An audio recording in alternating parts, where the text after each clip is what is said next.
Thank you for being here. Thank you for choosing to lean into a conversation that we don't often have, but a conversation that matters perhaps more than you even realize. There's a heaviness in the air when we start talking about silence, isn't there? Silence has a weight, and it can be both comforting and destructive. It's a double-edged sword. For every moment where silence allows us to breathe and reflect, there's a moment where silence suffocates, where it damages. And today we're going to talk about the destructive side of silence. We live in a culture that often celebrates keeping quiet, that encourages us to hold back our emotions, to remain neutral in the face of conflict or discomfort. We're taught from a young age that silence is safer than speaking up, that silence is easier. But what I'm here to tell you today is that this kind of silence isn't neutral at all. In fact, it's not even close. Your silence, my silence, our collective decision to stay quiet in the moments that matter most is slowly, quietly killing the people around us. Now, I know that sounds dramatic. It might even feel like an exaggeration. But I want you to sit with that idea for a moment.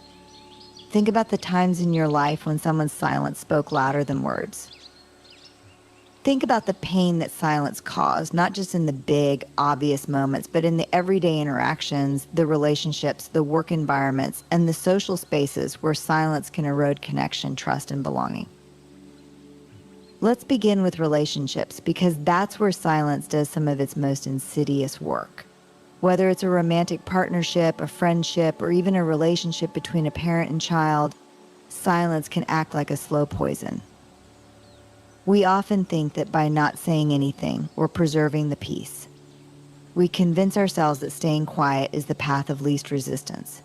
But in reality, every unspoken word, every withheld feeling, every avoided conversation leaves a mark. In our closest relationships, silence builds walls. It creates distance where there should be connection. It breeds resentment where there should be understanding. And worst of all, it leaves the other person in a state of uncertainty. When we don't speak up, when we don't express our feelings, we leave the people we care about guessing what we're thinking, guessing how we feel, guessing if they've done something wrong or if they failed in some way. And that guessing, that uncertainty, is incredibly damaging. I want you to imagine for a moment that you're in a relationship with someone, a partner, a friend, a family member, and you notice that they've started to pull away. They've become distant, less engaged, less responsive. You can feel that something is wrong, but when you ask them about it, they tell you everything's fine. They insist that nothing is wrong. But you know deep down that something is off. Their silence, their refusal to share what's really going on, starts to eat away at you. You begin to question yourself. Did you do something wrong? Are you the problem? Or are they hiding something from you? This is the emotional toll of silence. It creates a vacuum. And in that vacuum, we often fill the space with our own fears and insecurities. We start to create stories in our minds to explain the silence, and those stories are rarely positive. We assume the worst, and before we know it, the relationship starts to deteriorate, not because of anything that was said, but because of everything that wasn't said. Silence in relationships is dangerous because it erodes trust. Trust is built on communication, on vulnerability, on the willingness to share our inner world with another person. When we choose silence over honesty, when we choose avoidance over confrontation, we chip away at that trust little by little. And the truth is, once trust is broken, it's incredibly difficult to rebuild. Another aspect of silence that we need to talk about is avoidance. Silence is often a tool we use to avoid discomfort. We stay silent because we don't want to have the hard conversations. We don't want to face the conflict. We don't want to feel vulnerable. But here's the thing, avoidance doesn't solve anything. It doesn't make the problem go away. In fact, it usually makes the problem worse. When we avoid difficult conversations, we leave things unresolved. We allow misunderstandings to fester. We allow hurt feelings to go unaddressed.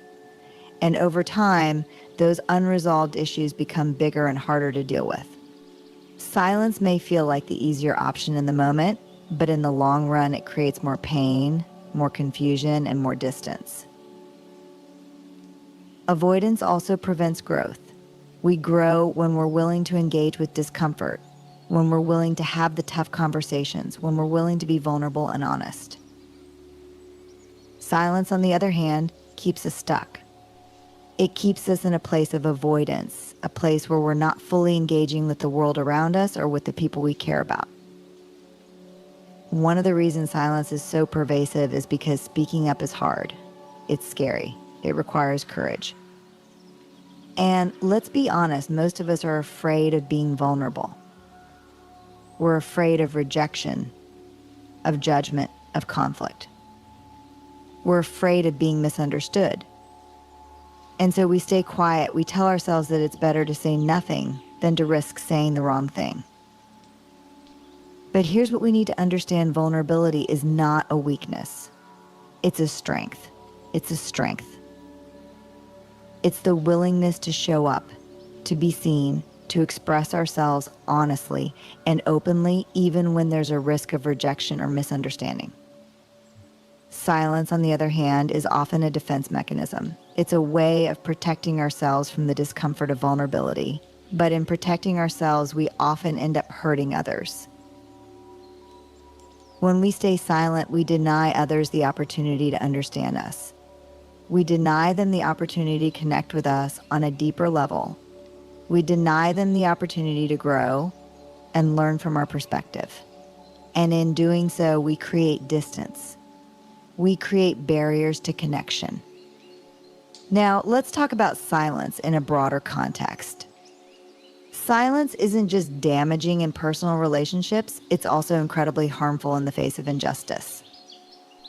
When we witness injustice, whether it's in our communities, our workplaces, or the world at large, and we choose to stay silent, we become complicit. Silence in these moments is not neutral. It is a form of consent. By not speaking out, we allow the injustice to continue. We allow harm to be done. There's a quote that says, "The only thing necessary for the triumph of evil is for good people to do nothing." And I would add to that, the only thing necessary for harm to continue is for good people to say nothing.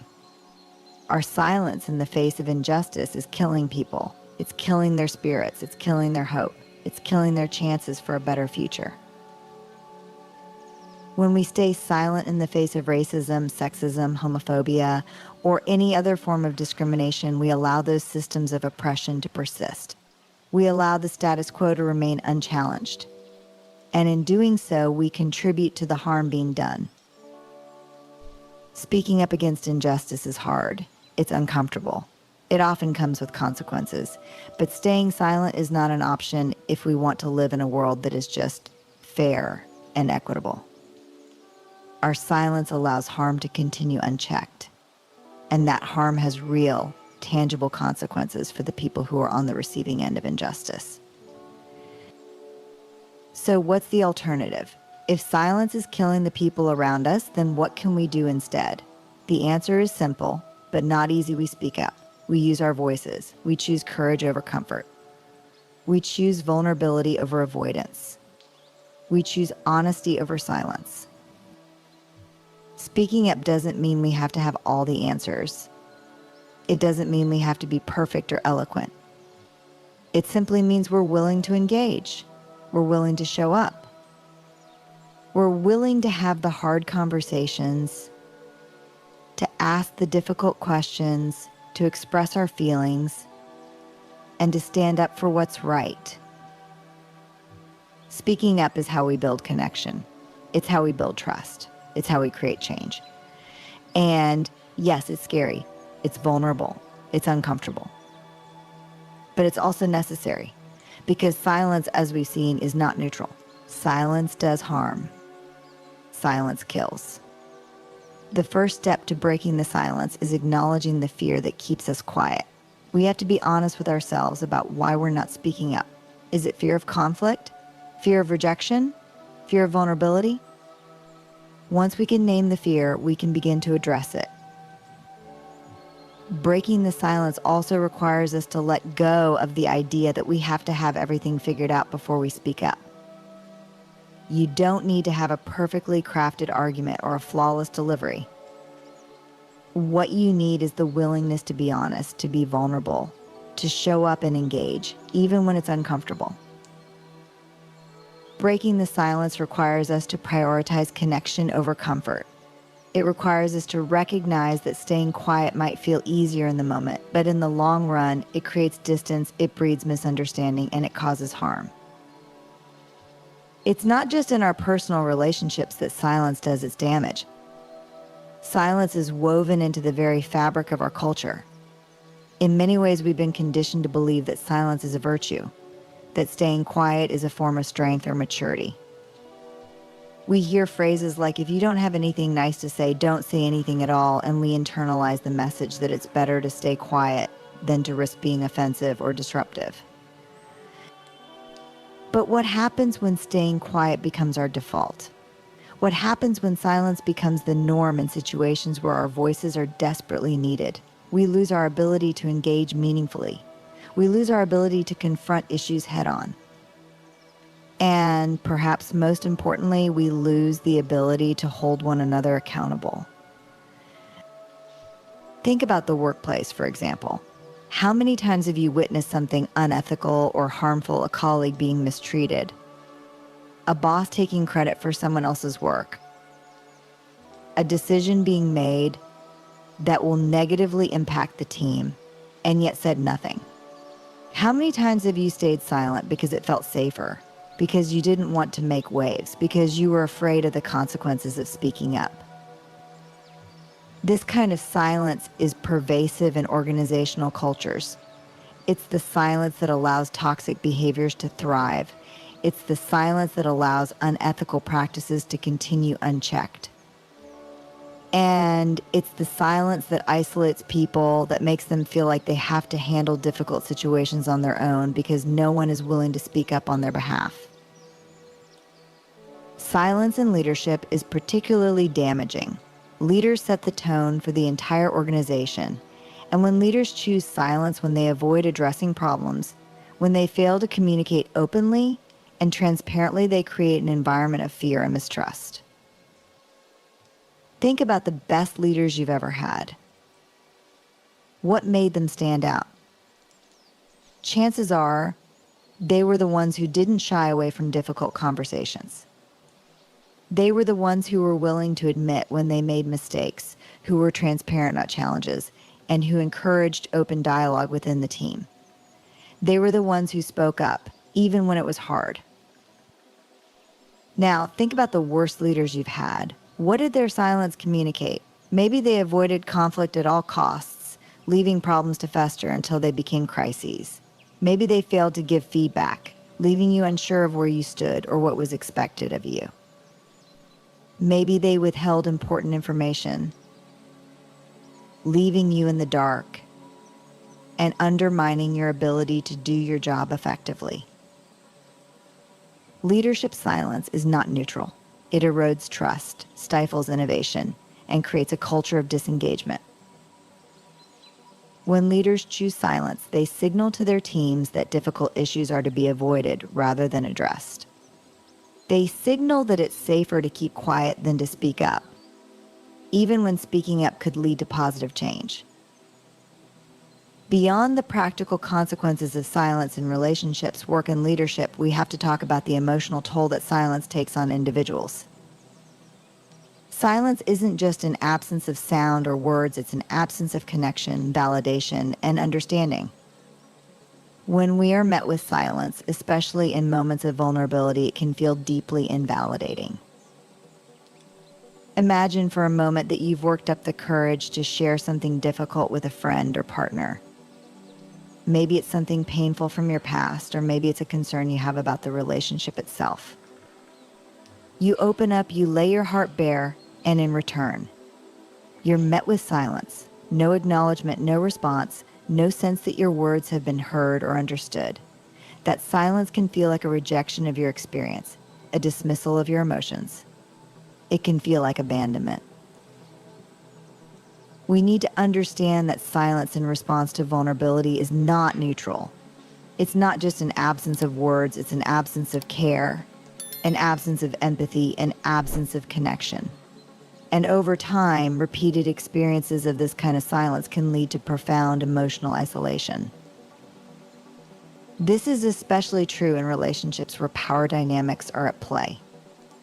For people in marginalized or vulnerable positions, whether due to race, gender, sexuality, socioeconomic status, or any other factor, silence from those in positions of privilege or authority can be deeply damaging. It communicates that their experiences don't matter, that their voices aren't important, that their struggles aren't worth addressing. It's a form of erasure. Silence plays an equally destructive role in the realm of mental health. Too often, we treat mental health issues with silence. We avoid talking about them, we stigmatize those who are struggling, and we create an environment where people feel like they have to suffer in silence. Mental health struggles thrive in silence. Anxiety, depression, trauma, they all feed off isolation and secrecy. When we don't speak up about our mental health, when we don't ask for help, when we don't share what we're going through, we allow those struggles to grow unchecked. Silence in this context isn't just harmful, it's dangerous. There's a pervasive myth in our culture that talking about mental health makes us weak, that admitting we're struggling is a sign of failure. But nothing could be further from the truth. Speaking up about our mental health is one of the most courageous things we can do. It requires vulnerability, yes, but it also opens the door to connection, to understanding, to support. When we break the silence around mental health, we not only help ourselves, but we also help others who might be struggling in silence. We create a culture where it's okay to not be okay, where it's okay to ask for help, where it's okay to ask for help, where it's okay to speak up about what we're going through. Now, let's be clear, speaking up isn't easy.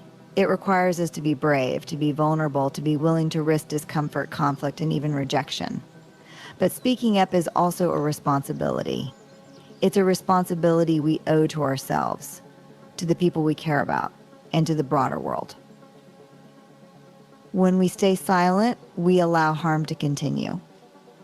We allow misunderstandings to persist. We allow disconnection to take root.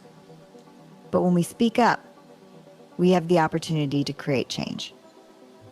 We have the opportunity to bridge the gaps in our relationships, to address issues before they become crises, to foster connection where there was distance. Speaking up is how we take responsibility for our impact on others. It's how we hold ourselves and others accountable. It's how we build trust and foster real, meaningful connection. And yes, it's hard. But as with so many things in life, the things that are most worth doing are often the hardest. There's another kind of silence that we need to talk about, and that's the silence of grief. Grief is one of the most isolating experiences we can go through, and yet it's something that we will all face at some point in our lives. Whether it's the loss of a loved one, the end of a relationship, or the loss of a dream or opportunity, grief is a universal experience. And yet, when we're in the depths of grief, we are often met with silence. People don't know what to say, so they say nothing. They avoid the topic. They avoid us. They stay quiet because they don't want to say the wrong thing, because they don't want to make us uncomfortable, because they don't know how to deal with our pain. But here's the thing, silence is not what we need when we're grieving. We don't need people to have the perfect words. We don't need people to fix our pain. What we need is acknowledgement. What we need is acknowledgement. What we need is presence.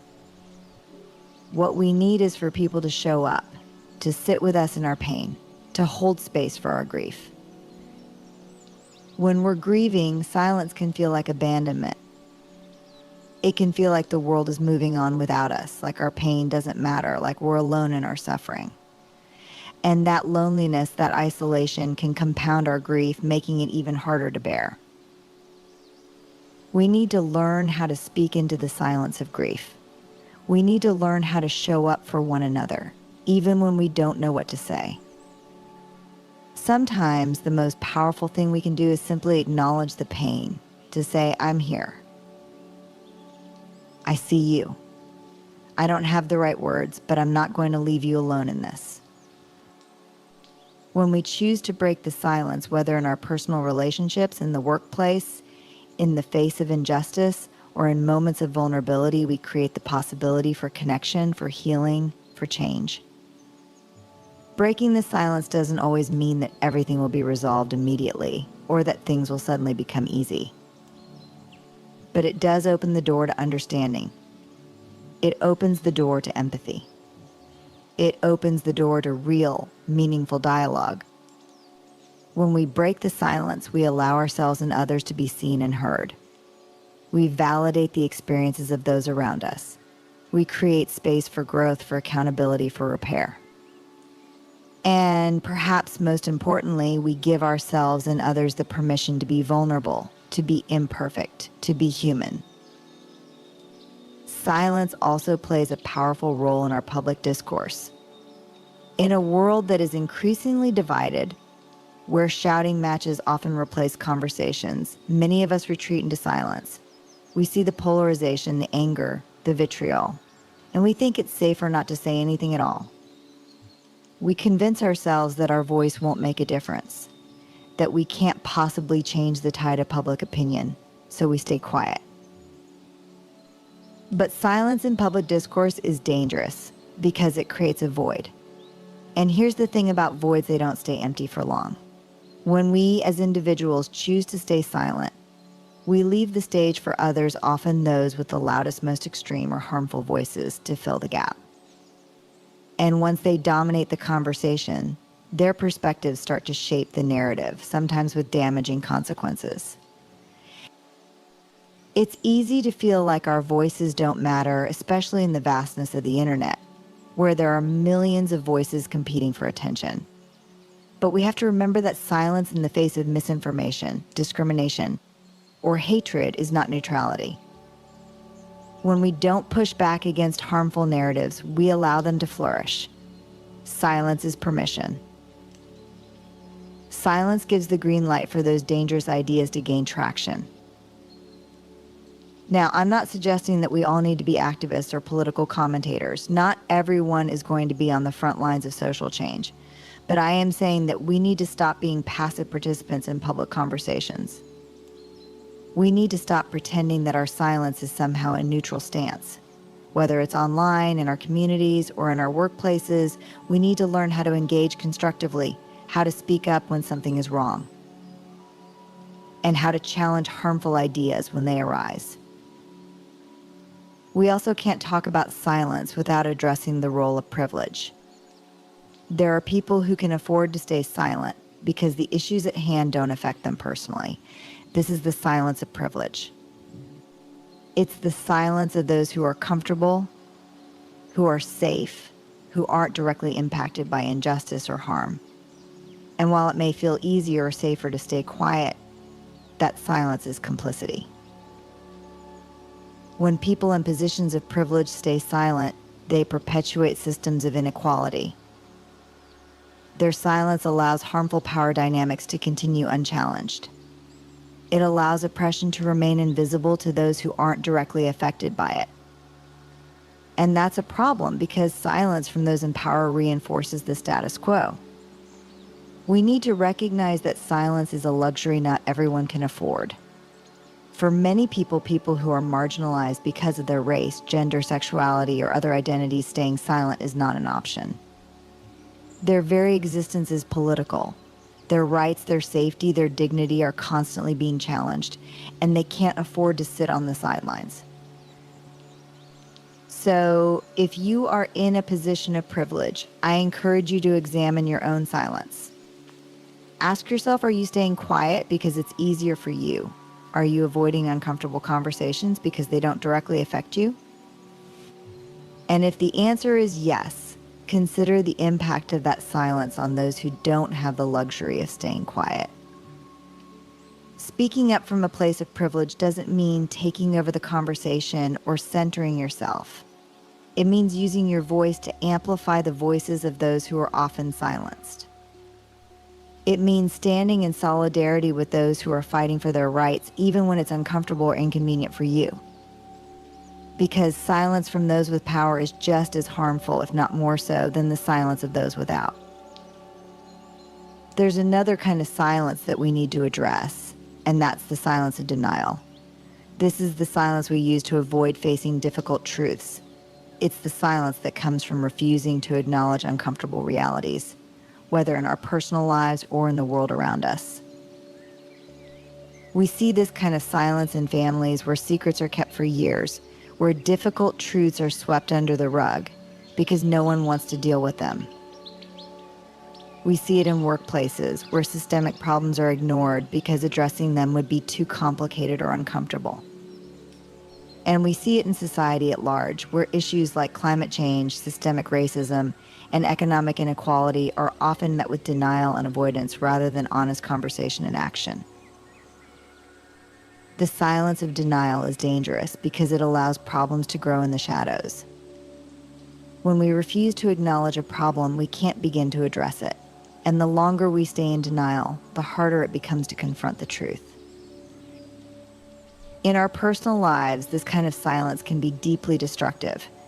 We tell ourselves that if we don't talk about the problem, it will go away. But problems don't go away just because we refuse to acknowledge them. In fact, they usually get worse. Whether it's an issue in a relationship, a personal struggle with mental health, or a conflict at work, staying silent in the face of a problem only prolongs the pain and makes it harder to find a resolution. On a societal level, the silence of denial can have catastrophic consequences. Take climate change, for example. For years, many people, especially those in positions of power, chose to stay silent or deny the reality of the climate crisis. They avoided the conversation because it was inconvenient, because it required uncomfortable changes, because it forced them to confront the consequences of their actions. And now we're facing a global crisis that could have been mitigated if we had been willing to speak up and take action earlier. Denial is a form of silence, and it's one of the most dangerous forms because it keeps us stuck in a place of inaction. It prevents us from facing reality, from making necessary changes, from growing and evolving as individuals and as a society. Breaking the silence, whether in our personal lives, our workplaces, or the world at large, requires courage. It requires us to confront our fears, to step into discomfort, and to risk vulnerability. But it's also one of the most powerful things we can do. When we break the silence, we disrupt the patterns of avoidance, denial, and complicity that keep us stuck. We create space for truth, for accountability, for healing. And we open the door to connection, understanding, and change. I'm not saying that breaking the silence is easy. In fact, it's often incredibly difficult. It requires us to be brave, to be willing to face conflict, to risk being misunderstood or rejected. But it's also necessary. Because the alternative, the silence that allows harm to continue, that allows problems to fester, that isolates and alienates us from one another, is far more damaging in the long run. So how do we choose to speak when silence feels safer? How do we find the courage to break the silence when the risks seem so high? First, we have to start by recognizing the impact of our silence. We have to acknowledge the ways in which staying quiet has hurt us, has hurt others, and has allowed harm to continue. We have to stop pretending that silence is neutral and start seeing it for what it really is, a choice with real consequences. Next, we need to practice vulnerability. Speaking up is inherently vulnerable. It requires us to put ourselves out there, to take a risk, to be seen. And that's hard, but it's also necessary if we want to create real connection, if we want to foster trust, if we want to make a difference. Vulnerability is not a weakness, it's a strength. It's the willingness to show up and be seen, even when it's uncomfortable. We also need to develop our capacity for discomfort. Speaking up is rarely comfortable, especially when it involves challenging the status quo or addressing difficult issues. But discomfort is not something to be avoided at all costs. In fact, discomfort is often a sign that we're on the right track, that we're pushing ourselves to grow and evolve. The more we practice sitting with discomfort, the easier it becomes to speak up when it matters most. We need to remember that speaking up doesn't mean we have to have all the answers. It doesn't mean we have to be perfect or eloquent or have everything figured out. Speaking up simply means that we're willing to engage, to ask questions, to challenge harmful narratives, to express our feelings and perspectives. It's not about being right, it's about being honest. There's one more aspect of silence that we need to address, and that's the relationship between silence and shame. Shame is one of the most powerful emotions we can experience, and it thrives in silence. When we feel shame, whether about something we've done, something we've experienced, or something we believe about ourselves, our instinct is often to stay silent. We hide. We withdraw. We avoid sharing our experience with others because we're afraid of judgment, rejection, or humiliation. But shame cannot survive being spoken. When we share our shame with someone we trust, when we speak it out loud, we take away its power. Shame thrives in secrecy, in silence, in the dark. But when we bring it into the light, when we name it, when we talk about it, it begins to lose its grip on us. This is why breaking the silence is so important when it comes to shame. Whether it's shame about our bodies, our mental health, our past mistakes, or anything else, staying silent only reinforces the shame. It keeps us trapped in a cycle of self-judgment and isolation. But when we speak up, when we share our experiences, we begin to break that cycle.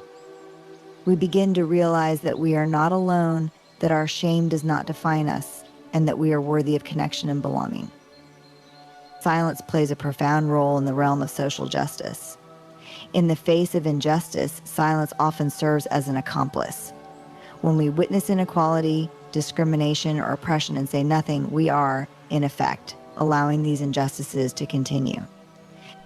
This is especially true for those who benefit from privilege, as silence becomes a passive endorsement of the status quo.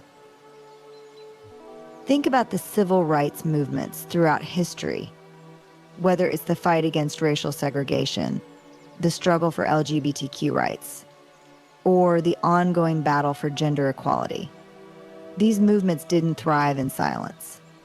They were propelled forward by those who refused to stay quiet in the face of injustice. People spoke out, even when it was dangerous, even when it was unpopular, even when it came at great personal cost. On the other hand, consider how many atrocities throughout history have been allowed to continue because of the silence of the majority. Whether it was the silent complicity of those who watched their neighbors be persecuted during times of war, or the silence of the international community during genocides or humanitarian crises, silence in these moments wasn't neutral. It had devastating consequences. In our modern world, we still see how silence upholds systems of oppression. For example, when people don't speak up against racial inequality, they allow it to persist. When people don't challenge sexist remarks in the workplace, they allow a culture of misogyny to thrive. When we see injustices happening around us, whether in our communities, our countries, or on a global scale, and we stay silent, we allow harm to continue unchallenged. But here's the thing, many people stay silent not because they agree with the injustice, but because they feel powerless to make a difference. They think, what can one voice do in the face of such a massive problem? But history has shown us time and time again that change often starts with a single voice, and that voice can inspire others to join in. Social justice movements are built on the collective power of many voices coming together to speak out against injustice. We need to understand that silence is a privilege that not everyone can afford. Those who are directly impacted by injustice don't have the luxury of staying silent because their lives and their rights are on the line. If we have the privilege of being in a position where we can stay silent without immediate consequences, we have a responsibility to use our voices to speak up for those who can't. Silence in these moments is a form of complicity. In the age of social media, silence has taken on new dimensions. We live in a world where everyone has a platform, where we can share our thoughts, opinions, and experiences with the click of a button. And yet, despite this unprecedented access to communication, silence is still pervasive. Social media has become a space where silence and noise coexist in complex ways. On the one hand, people are more vocal than ever before, sharing their thoughts on every topic imaginable. On the other hand, there's a pressure to conform to certain narratives, to avoid speaking out on controversial topics for fear of backlash, and to remain silent in the face of difficult conversations because it's easier to scroll past than to engage meaningfully. There's also the phenomenon of performative silence, where people choose to remain silent on important issues publicly, even though they are vocal in their private lives. They may express their opinions to friends or family, but when it comes to social media, they choose not to engage, not to rock the boat, or to maintain a carefully curated image. This kind of silence can be especially harmful when it comes from people with influence, celebrities, politicians, thought leaders, and public figures who have the power to shape public discourse. When they choose to stay silent on important issues, it sends a message to their followers that these issues aren't important, or worse, that they agree with the harmful narratives being perpetuated. But silence on social media isn't just about avoiding difficult topics, it's also about how we engage with one another. Think about how many times you've seen someone share something vulnerable or painful online, only to be met with silence from those they hoped would support them. Social media has made it easier to disconnect, to avoid responsibility, and to disengage from meaningful conversations. But that silence can be deeply hurtful to those who are reaching out for connection or validation. At the same time, breaking the silence online can feel incredibly risky. The internet can be an unforgiving place where speaking out can lead to harassment, trolling, or even threats. The anonymity of the digital world can embolden people to respond in ways they never would face to face, and this creates a culture of fear that silences many voices. Despite these challenges, the digital age has also given rise to powerful movements that were born out of breaking the silence. Movements like Me Too, Black Lives Matter, and climate activism have gained global momentum because people use their voices to speak out against injustice. They refuse to stay silent in the face of systemic harm, and their voices inspired millions of others to join the conversation. We need to be mindful of how we use our voices in the digital age. Are we staying silent because it's easier? Are we avoiding difficult conversations because we don't want to deal with the consequences? Or are we using our platforms, however big or small, to speak out against harm, to advocate for change, and to support those who need our voices the most? Silence is never more complicated than when power dynamics are involved. Whether in relationships, workplaces, or social structures, power imbalances often create environments where silence is not just encouraged but enforced. In relationships where one person holds more power, whether that power comes from financial control, social status, or emotional manipulation, silence can become a tool of control. The person with less power may stay silent out of fear, out of a desire to maintain peace, or because they have been conditioned to believe that their voice doesn't matter. This kind of silence can be deeply damaging, as it reinforces the power imbalance and prevents healthy communication from occurring. In the workplace, power dynamics often dictate who feels safe to speak up and who doesn't.